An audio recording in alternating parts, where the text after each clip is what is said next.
21वीं सदी के इस डिजिटल युग में जहां प्रत्येक डिवाइस सामग्री प्रसंस्करण के लिए डिजिटल डेटा का उपयोग कर रहा है और कुछ उत्पादन दे रहा है, डिजिटल डेटा प्रसंस्करण आसान है और किसी भी उपयोगकर्ता के लिए गोपनीयता का एक अच्छा सूत्र प्रदान करता है। हम अभी भी प्रतिदिन जीवन काल में एनालॉग संकेतों का उपयोग कर रहे हैं। क्यों?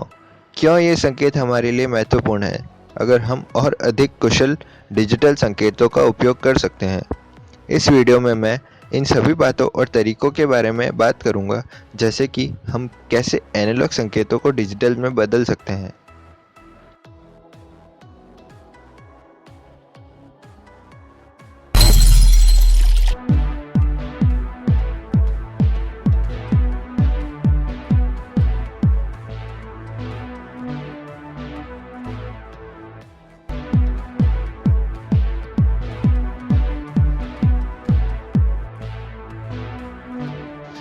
हमारे वातावरण में सभी चीज़ें जो हम देखते हैं, सुनते हैं या महसूस करते हैं, एनालॉग संकेत हैं। हाँ, यह सच है। हम इस तथ्य से इनकार नहीं कर सकते। हमारे हेडफोन्स या स्पीकर्स, जिन्हें हम प्रतिदिन उपयोग में लाते हैं, एनालॉग सिग्नल का प्रसंस्करण करते हैं। स्क्रीन जो हम स्मार्टफोन, लैपटॉप या यहाँ तक कि टीवी के रूप में उपकरणों के देखते हैं, एनालॉग संकेतों का संचारित करते हैं। ऐसा इसलिए है क्योंकि हम मनुष्य केवल एनालॉग संकेतों की व्याख्या कर सकते हैं। यह हमारी सीमा है और इसलिए हम डिजिटल जानकारी को परिवर्तित करके एनालॉग सिग्नल में परिवर्तित करते हैं।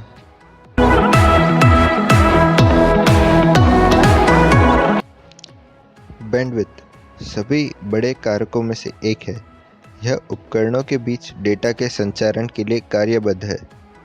यह डेटा हस्तांतरित करने में सबसे महंगी चीज़ है।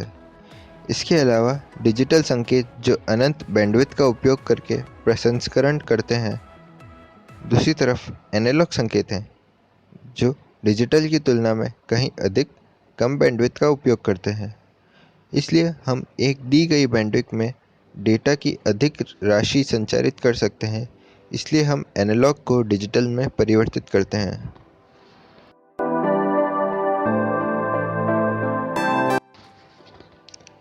अब जबकि हम जान चुके हैं कि क्यों डिजिटल से एनालॉग में रूपांतरण आवश्यक है, आगे के चलचित्र में हम इन रूपांतरणों को कैसे कर सकते हैं, इसके बारे में जानकारी प्राप्त करेंगे। जैसा कि हम जानते हैं, साइन लेयर के 3 घटक आयाम, आवृत्ति और चरण हैं।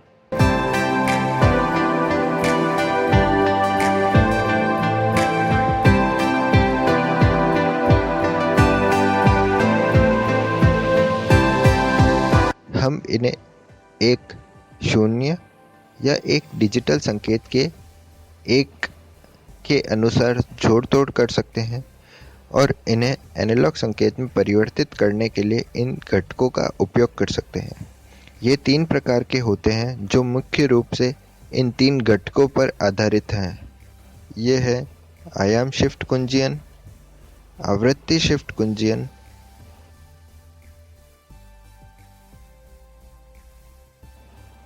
चरण शिफ्ट कुंजियन। आयाम शिफ्ट कुंजियन, जैसा कि हमने पहले चर्चा की और इसके नाम के अनुसार हम डिजिटल सिग्नल के बिट स्ट्रीम के अनुसार साइन लहरों के आयाम में हेरफेर करके एनालॉग सिग्नल की रचना करेंगे। इस तरह हम गणितीय प्रतिनिधित्व कर सकते हैं। अब यह करने के लिए हम एक गुणक और एक थरथरान वाला का उपयोग करेंगे। थरथरान वाला कुछ आवृत्ति के साथ एक साइन लहर उत्पन्न करेगा और यह गुणक में फीड किया जाएगा। गुणक थरथरान वाला द्वारा उत्पन्न साइन लेयर के साथ आने वाली वर्ग तरंग या डिजिटल लेयर गुणा करेगा। इसका परिणाम वेव आयाम के रूप में डिजिटल डेटा का प्रतिनिधित्व एनालॉग के रूप में करेगी। इस प्रदर्शन के लिए मैं ऑक्टेव का उपयोग कर रहा हूँ, जो एक खुला स्रोत सॉफ्टवेयर है। यह मैटलैब कोड है।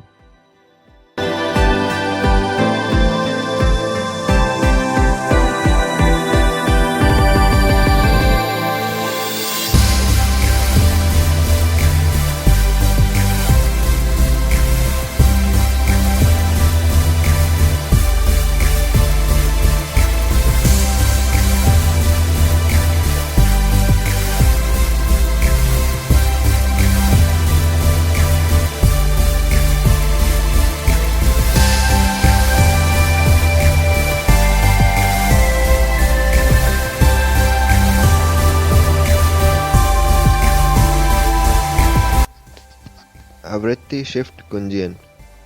आवृत्ति शिफ्ट कुंजियन में आवृत्ति डिजिटल सिग्नल के बिट स्ट्रीम के अनुसार हेरफेर किया जाएगा। इस तरह हम इसकी गणितीय प्रतिनिधित्व कर सकते हैं। ऐसा करने के लिए हम वोल्टेज नियंत्रित धरतला का उपयोग करेंगे। यह वोल्टेज नियंत्रित धरतलावाला अपने वोल्टेज के रूप में डिजिटल संकेत का उपयोग करता है और तदनुसार साइन लेयर की आवृत्ति परिवर्तन कर डिजिटल संकेत को एनालॉग में परिवर्तित करता है। परिणाम स्वरूप लहर आवृत्ति के रूप में डिजिटल डेटा का प्रतिनिधित्व एनालॉग के रूप में हो जाएगा। इस प्रदर्शन के लिए हम फिर से हमारे प्यारे ऑक्टेव की ओर मुख करेंगे। यह मैटलैब कोड है।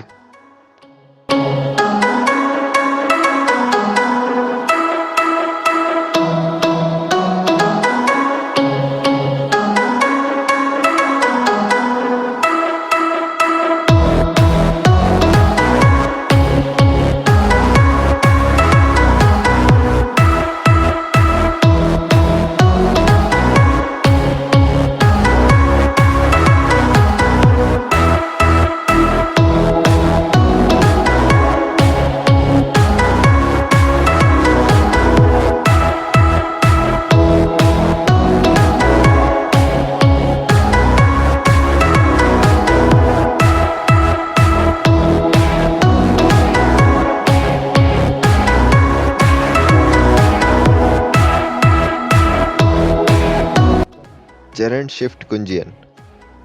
चरण शिफ्ट कुंजियन में चरणबद्ध रूप से डिजिटल सिग्नल के बिट स्ट्रीम के अनुसार हेरफेर किया जाएगा। इस तरह हम इसका गणितीय प्रतिनिधित्व कर सकते हैं। ऐसा करने के लिए हम फिर से गुणक और एक थरथराने वाला संयोजन का उपयोग करेंगे। इस बार लहर शून्य वोल्टेज के स्तर पर नहीं होगी, इसके बजाय एक नकारात्मक वोल्टेज स्तर पर होगी। अब पहले की तरह ही प्रक्रिया होगी। थरथराने वाला एक साइन लहर उत्पन्न करेगा और यह गुणक में फीड किया जाएगा। वर्ग तरंग साइन लहर से गुणा किया जाएगा। परिणाम स्वरूप वेव चरण के रूप में डिजिटल डेटा का प्रतिनिधित्व एनालॉग के रूप में होगा। अब सॉफ्टवेयर को खोलते हैं और डालते हैं मैटलैब कोड पर एक नज़र।